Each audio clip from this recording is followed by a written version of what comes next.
여러분, 안다라는 단어 많이 들어보시고 사용하셨을 거라 생각합니다. 여기 교수님도 계시고 또 제가 지금까지 사역했던 교회 가운데 두 군데밖에 되지 않지만 평균 학력이 가장 높은 교회가 바로 노원성도교회가 아닐까 싶습니다. 그래서 안다라는 단어를 아마도 가장 많이 들어보셨을 것이고 가장 많이 사용하셨을 것이라 생각합니다. 그러면 안다라는 것은 어떤 의미를 가지고 있을까요? 일단 먼저 단어의 사전적인 의미는 이렇습니다. 교육이나 경험 또는 사고 행위를 통해 어떤 사물이나 상황에 대한 정보나 지식을 갖추는 것을 안다라고 합니다. 이런 것이죠. 우리가 어떤 사물이 있고 어떤 상황이 있고 또 어떤 사람이 있을 때 그것에 대한 정보나 지식을 알게 되고 가지게 되면 우리는 그것을 안다라고 표현을 하곤 합니다. 그런데 우리가 이 알기 위해서 또 정보나 지식을 갖추기 위해서 하는 것이 무엇이냐면 보고, 만지고, 듣는 것입니다. 우리 감각기관이죠. 우리는 보고, 만지고, 듣는 행위를 통해 다시 말해 우리의 감각기관을 통해서 어떤 사물이나 상황 또는 사람에 관한 정보와 지식을 얻습니다. 그런데 여러분, 그 중에 가장 중요한 것이 뭔지 아십니까? 바로 보는 것입니다. 오늘날 우리가 살아가는 세상은 보는 것을 가장 중요시하는 세대입니다.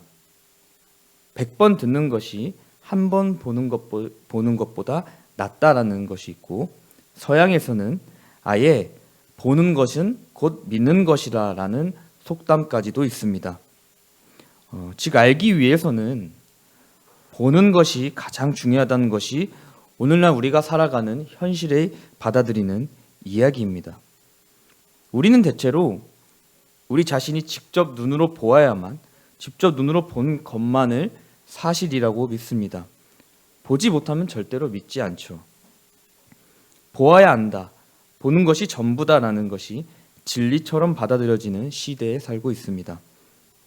그래서 우리가 사용하는 안다라는 단어도 그 의미도 보는 것에 좌우되고 있다는 사실을 우리는 기억해야 합니다.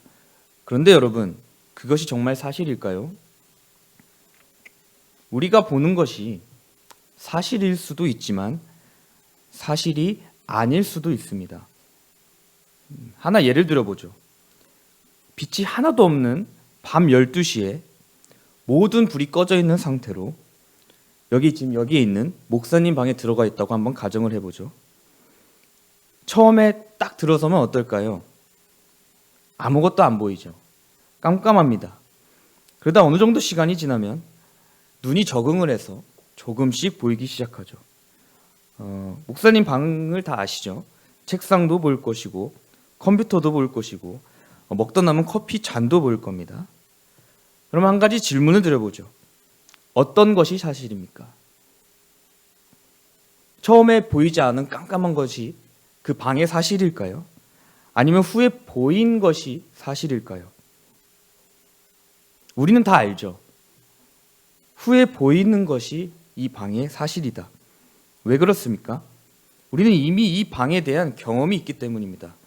방의 모양이 어떻고 목사님 방에 무엇이 있는지 우리는 이미 다 알고 경험했기 때문에 후에 보는 것이 사실이라 확신 있게 말할 수 있습니다.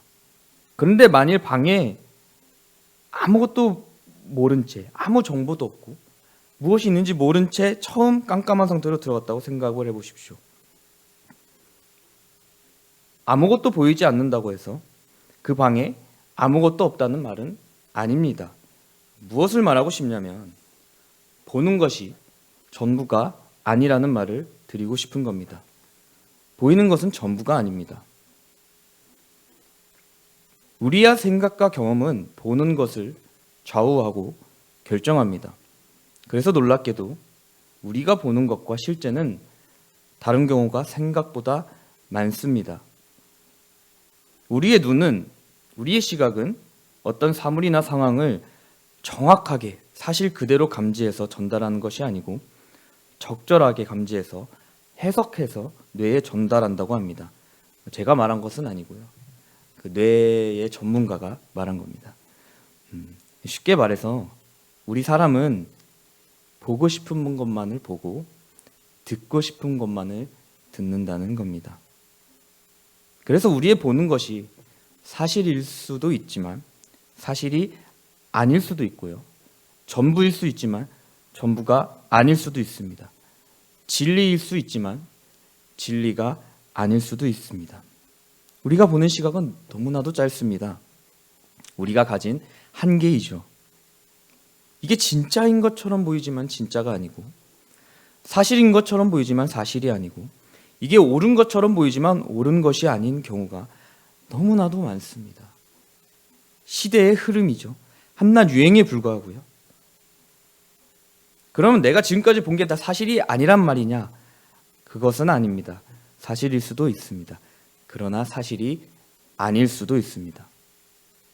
그래서 우리가 안다라고 말을 할 때는 굉장히 조심해야 됩니다. 그것은 엄밀히 말하면 아는 것이 아닐 수도 있기 때문입니다. 그러니까 세상에서 정의하는 안다는 것은 불완전하고 확실하지 않은 시대의 흐름에 좌우될 수 있는, 그래서 변화될 수 있는 알미라는 것입니다. 그런데 성경에서 안다라는 것은 좀 더 다른 의미를 가지고 있습니다. 성경에서 안다라는 단어는 히브리어로 야다라 하는데, 이 단어는 아담과 하와의 관계, 부부의 연합에서 사용되고, 또 하나님께서 그의 자녀들을 아신다고 하실 때도 이 단어가 사용되곤 합니다. 특히 이 단어는 하나님과 우리 사이에 맺어진 그 언약 관계를 표현하는 단어로 사용될 때도 있습니다. 그러니까 굉장히 관계적이고 부부 사이에만 있을 만한 그런 친밀한 관계고, 보다 관계적이고 친밀한 표현이 바로 이 야다라는 단어입니다. 하나님이 우리를 아신다고 할 때는 단순히 어떤 우리가 가지고 있는 정보나 지식적인 차원을 뛰어넘어서 나는 너희와 어떤 부부와 같은 깊은 관계를 맺고 있다는 의미를 가지고 있습니다. 오늘 본문은 그 사실을 우리에게 잘 보여주죠. 오늘 본문은 엠마오로 가는 두 제자에 대한 이야기입니다. 이 사건이 기록된 날은 안식 후 첫날입니다. 그날에 두 제자가 엠마오로 향하고 있습니다. 누가가 기록하고 있듯이 그들의 얼굴에는 슬픈 빛이 가득합니다. 슬픔을 나누면서 이야기를 하며 걸어가고 있습니다. 왜 그런가 하면 그들은 엠마오로 가기 직전에 예루살렘을 뒤집어 놓은 사건, 즉 메시아였던 예수님께서 십자가에 달려 죽으신 바로 그 사건이 있었기 때문입니다. 아마도 온 예루살렘이 예수님의 죽음에 대한 이야기로 떠들썩했을 것입니다. 그뿐 아니죠. 두 제자는 여인들로부터 무덤에서 예수님의 시체가 사라졌다는 소식도 들었습니다. 그러니 얼마나 슬프고 좌절했겠습니까? 그래서 그들은 예루살렘을 뒤로 한 채 엠마오로 향하던 중입니다. 두 제자가 슬퍼한 이유는 무엇입니까? 예수님이 그들의 메시아에 대한 이해와 기대에 부응하지 못했기 때문입니다. 우리가 잘 알듯이 그 당시 이스라엘 상황은 굉장히 암울했죠. 로마의 압제 가운데 있었습니다. 정치적으로 보나 경제적으로 보나 사회적으로 보나 매우 힘든 상황에 있었습니다. 우리나라를 생각하면 잘 이해될 것이라 생각합니다. 심지어 예수님이 오시기 전에는 아무리 하나님을 찾고 기도해도 하나님은 400년간을 침묵하시는 것만 같았습니다. 이처럼 더 이상 희망이 없을 것만 같은 때에 예수님이 오셨죠. 그런데 이 메시아라고 하는데 예수님을 보니까 너무 이상합니다. 내가 아는 메시아에 대한 이해와 기대와는 너무나도 달랐기 때문입니다. 선한 것이 날 수 없다는 나사렛 출신입니다. 외모는 메시아로 불리기에는 너무나 볼품없고 보잘것없습니다. 서양화를 보면 굉장히 핸섬하게 나타나죠, 예수님이. 할리우드 배우 뺨치는, 또 패션 오브 크라이스트도 보셨겠지만 굉장히 잘생겼는데 실제는 그렇지 않습니다. 예수님의 외모는 굉장히 볼품 없었어요. 어떤 목사님은 예수님이 공생의 기간에 하고 다니시는 거 보면 노숙자가 생각난다고 그렇게까지 표현하신 분도 있습니다. 심지어 메시아로서 사역을 하시고 다니시는데 그 당시 구약 율법에 의해서, 구약 공동체에 의해서 더럽고 천하다고 여겨지는 자들과 어울리셨습니다. 그들과 함께 하셨고 그들의 집에 가셨습니다. 이상하죠? 내가 아는 메시아는, 로마의 압제에서 구원할 메시아는 이런 모습이 아닌데, 그런데 메시아라고 하는데 뭔가 이상하죠? 그럼에도 불구하고 믿었습니다. 예수님을 따랐죠. 그런데 어떻게 됐습니까? 결국에는 구약 율법에 의해 정죄되었고 십자가에 못 박혀 죽는 것으로 그의 생을 마친 듯 했습니다. 오늘 무덤에 있던 여인들에게도 들었습니다. 시체가 없고 수위만 남았답니다. 이게 어떻게 된 일이냐? 일말의 희망이 사라진 기분입니다. 미래가 보일 것 같았는데 그 미래가 사라진 것만 같은 기분입니다. 실망하고 좌절밖에 남은 것이 없습니다. 여러분, 우리는 엠마오로 향하는 두 제자가 예수님을 평소에 익히 알던 자들이었다는 것을 기억해야 합니다. 예수님의 12제자까지는 아니었지만 그 당시 예수님을 따르면서 가까이 하면서 그가 하시는 일과 그의 말씀을 들었던 자들 있던 것 같습니다. 그러니 누구보다 그분을 잘 알지 않았겠습니까? 그러나 그들은 예수님을 잘 알지 못했습니다. 메시아의 의미를, 참되신 그분을 전혀 알지 못했습니다.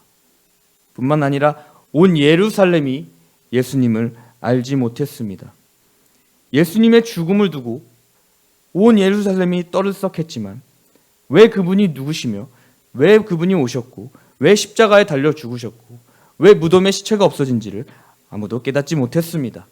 증거가 없어서요? 아닙니다. 증거는 충분했습니다. 두 제자는 예수님을 두 눈으로 직접 보았습니다. 예수님을 따라다니면서 그분이 하신 말씀과 사역들을 직접 경험했습니다. 부활의 증거도 그들에게 주어졌습니다.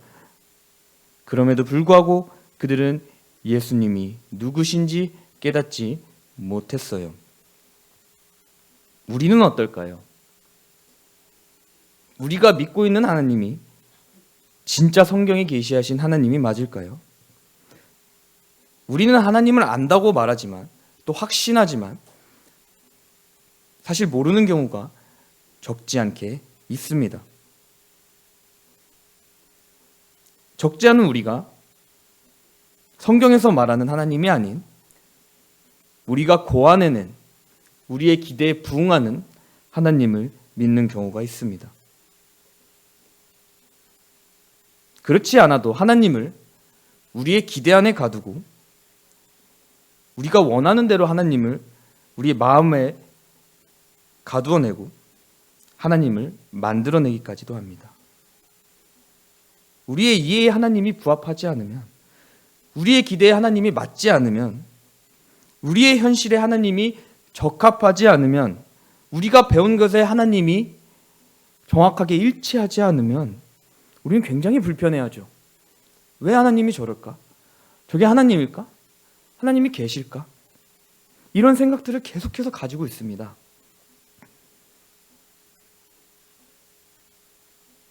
그래서 신자들의 경우 우리의 마음에 맞는, 입맛에 맞는 나만의 하나님을 만들어냅니다. 불신자들은 아예 믿질 않죠.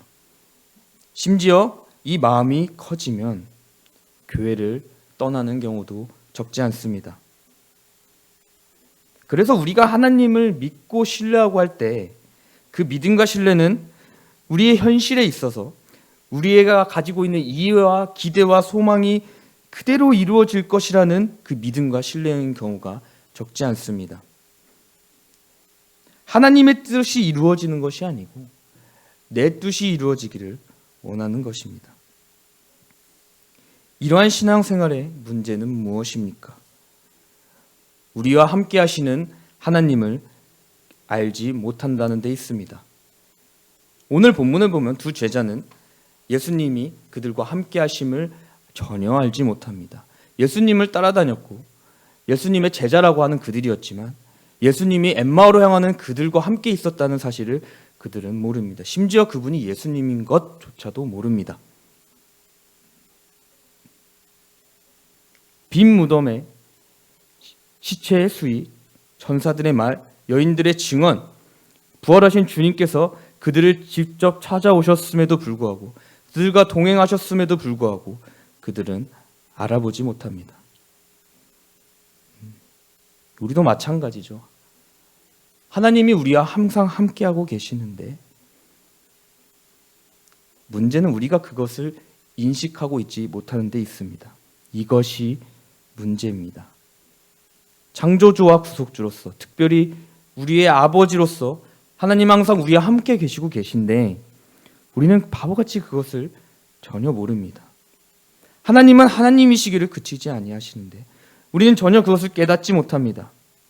그래서 우리의 신앙은 10년이 되고 20년이 되고 30년이 되고 하나님을 안다고 알고 믿고 확신함에도 불구하고 여전히 우리의 신앙생활은, 우리의 삶은 슬픔과 좌절만에 있고요. 우리의 미래는 항상 두려움과 염려에 있습니다. 성경이 뭐라 합니까? 하나님께서 우리의 모든 필요를 아신다고 하시잖아요. 그 하나님이 우리의 아버지가 되신다고 하시잖아요. 그 아버지께서 우리와 항상 함께 하실 뿐 아니라 우리를 위해 일하신다고 말하잖아요. 그런데도 여전히 우리는 하나님을 의심하고 하나님이 우리와 함께 하심조차 알지 못합니다. 이 사실을 우리는 어떻게 합니까? 엠마오로 향하던 두 제자에게 주님이 찾아오셨습니다. 그리고 오늘 본문에서 보면 두 가지 방법을 통해 그들의 눈을 밝게 해주십니다. 첫째는 성경을 풀어 그들에게 설명해 주신 겁니다. 그 당시 구약 성경이죠. 모세의 율법과 모든 선지자의 글로 시작하여 모든 성경에 쓴 바 자기에 관한 것을 자세히 설명하셨습니다. 그리고 두 번째로는 하나님께서 성찬을 통해 자기 자신을 알게 해주십니다. 본문이 이렇게 말합니다. 주께서 그들과 함께 음식을 잡수시면서 떡을 가져 축사하시고 떼어 그들에게 주십니다. 특히 누가는 두 제자가 예수님께서 떡을 가져 축사하시고 떼어 그들에게 주셨을 때 그들의 눈이 밝아졌다고 말합니다. 이것은 무엇을 의미합니까? 하나님이 누구시며 그분이 우리와 함께 하심을 깨닫는 것은 오직 말씀과 성찬을 통해 가능하다는 것을 의미합니다. 우리는 어떻게 하나님을 압니까? 정보나 지식을 알아서 되는 것이 아닙니다. 책을 통해서 알아서 되는 것이 아닙니다. 하나님이 창조주시고 구속주라는 사실은 세상 사람들도 알고 종교에 관심 있는 사람이면 아는 것입니다. 심지어 성경은 마귀도 안다고 말하고 있습니다. 정보나 지식이 중요한 것이 아닙니다. 참된 하나님은 아는 것은 하나님과의 관계에서만 가능합니다. 그것이 어떻게 가능하느냐? 하나님께서 친히 찾아오셔서 예수 그리스도 곧 하나님 자기 자신을 주실 때만 가능합니다. 오늘 본문의 16절에서 우리는 두 제자의 눈이 가리워졌다라는 이 말에 주목해야 합니다. 이것은 헬라어 본문을 보면 두 제자의 눈이 하나님으로 말미암아 의도적으로 가려졌다는 사실을 의미합니다. 하나님께서 의도적으로 가리셨답니다. 아무나 하나님을 알 수 없습니다. 정보나 지식으로 하나님을 알 수 없습니다. 책으로 하나님을 알 수 없습니다. 컴퓨터나 TV로 하나님을 알 수 없습니다. 누가 하나님을 아는가? 하나님께서 창세 전부터 구원하시고 예정하시고 그 아들의 성육신과 십자가와 부활을 통해 구원하신 자들, 신자들이고 우리입니다. 교회가 압니다. 교회만이 압니다. 왜? 예수님께서 자기 자신이신 말씀과 말씀이신 그분께서 제정하신 성찬은 오직 교회만이 할 수 있는 것이기 때문입니다. 말씀과 성찬이 하나님을 아는 유일한 길이라면, 하나님의 함께 하심을 알 수 있는 유일한 길이라면 교회만이 할 수 있습니다. 교회가 가진 특권입니다. 하나님은 교회를 통해 예수 그리스도를, 하나님의 아들을 우리에게 주심으로, 하나님 자기 자신을 우리에게 주심으로 우리로 하여금 그분 자신을 알게 하십니다. 교회만이 하나님을 알고 교회만이 그의 보내신 자 예수 그리스도를 압니다. 여러분, 교회는 어떤 곳입니까? 교회는 건물도 아닙니다. 종교적인 목적을 가지고 모인 단체도 아닙니다. 도덕적인 가르침이나 윤리적인 내용을 배우러 오는 것도 아닙니다. 세상에서 어떤 잘 먹고 잘 살기 위해 복을 빌러 오는 것도 아닙니다. 교회는 신자들이 말씀과 성찬으로 하나님을 깨닫고 하나님이 그리스도 안에서 우리를 만나시고 우리와 함께 하심을 전 인격적으로 깨닫는 곳입니다. 교회는 그래서 하나님의 모든 사랑과 관심이 집중되어 있는 곳입니다. 하나님은 교회를 향해 무엇이라 고백하냐면, 땅에 있는 성도들은 존귀한 자들이니 나의 모든 즐거움이 그들에게 있도다. 하나님의 고백입니다. 시편에 기록되어 있어요. 땅에 있는 성도들은 존귀한 자랍니다. 모든 하나님의 즐거움이 교회에 있답니다. 노원 성도교회가 그런 곳입니다. 지금 이 자리에 모인 우리가, 지금 여기에 있는 우리가 하나님의 모든 즐거움이 있다는 것입니다. 그게 우리래요. 교회가 작다고요? 교회가 연약하다고요? 교회가 부족하다고요? 그래서요. 하나님이 모든 즐거움을 두셨잖아요. 하나님이 그 아들의 피로 하나님 자기 자신을 교회에게 주셨다잖아요. 비록 세상의 관점으로 볼 때 우리가 조금 부족할지라도 하나님은 항상 우리와 함께 계시고, 하나님은 하나님으로서의 그 자신을 그치지 않는다는 사실을 우리 노원 성도교회를 통해 매일 설교를 통해 성찬을 통해 우리에게 알려주시잖아요. 그것이 교회의 본질이고 우리가 하는 예배의 핵심이죠. 예수의 이름이 뭡니까? 보라, 처녀가 잉태하여 아들을 낳을 것이니 그 이름을 임마누엘이라 합니다. 번역한즉 하나님이 우리와 함께 계시다. 이것이 예수의 이름입니다. 하나님의 본질입니다. 매주 이 시간, 정해진 시간, 우리가 세움받은 설교자들을 통해 우리가 말씀을 들음으로, 성찬을 거행함으로 우리는 예수 그리스도 안에서 하나님께서 언제나 단 한순간도 빠짐없이 우리와 함께 한다는 사실을 전 인격으로 확인합니다. 바로 그 사실이 우리로 하여금 세상을 이기게 합니다.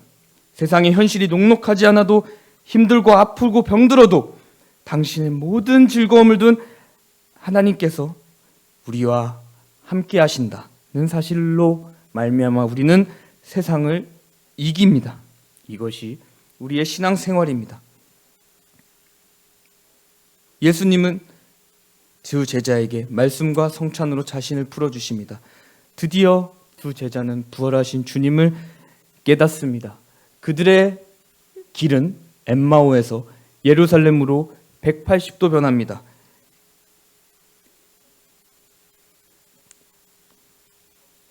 엠마오로 향하던 두 제자는 예루살렘으로 돌아가 12사도와 온 교회 앞에 부활하신 주님을 전하기 시작합니다. 참된 제자도가 시작됩니다. 말씀과 성찬으로 제자도가 시작됩니다. 우리의 제자도는 선교지에 나가서 예수님을 전하는 것만이 아니고 매주 교회로 나와 하나님의 함께 하심을 깨닫는 이 귀한 시간에 예배에 참여하는 것으로부터 우리의 제자도는 시작됩니다. 교회는 이처럼 중요합니다. 예배는 우리와 생명과도 같은 것입니다. 하나님은 아는 유일한 길이기 때문에 그렇습니다. 교회만이 가능한 것입니다. 그래서 초대교회는 그토록 공예배를 목숨과 같이 지켰습니다. 아무리 욕을 먹고 아무리 세상에서 정죄를 당해도 초대교회는 예배 지키기에 모든 삶과 생명을 쏟았습니다. 예배란 무엇입니까? 하나님께서 당신의 모든 즐거움을 두신 우리를 만나는 시간이며 그 하나님이 우리와 함께 계셨고 함께 하셨으며 앞으로도 항상 함께 계실 것이라는 사실을 예수 그리스도라는 하나님 자기 자신을 주심으로 그것을 우리의 전 인격으로 확인하는 시간입니다. 믿음은 예배로부터 시작됩니다. 사랑하는 노원성대교회 여러분, 이 사실을 굳게 붙잡고 우리 노원성대교회를 더욱 사랑하고 예배에 더욱 힘쓰는 여러분들이 되시기를 진심으로 기도합니다.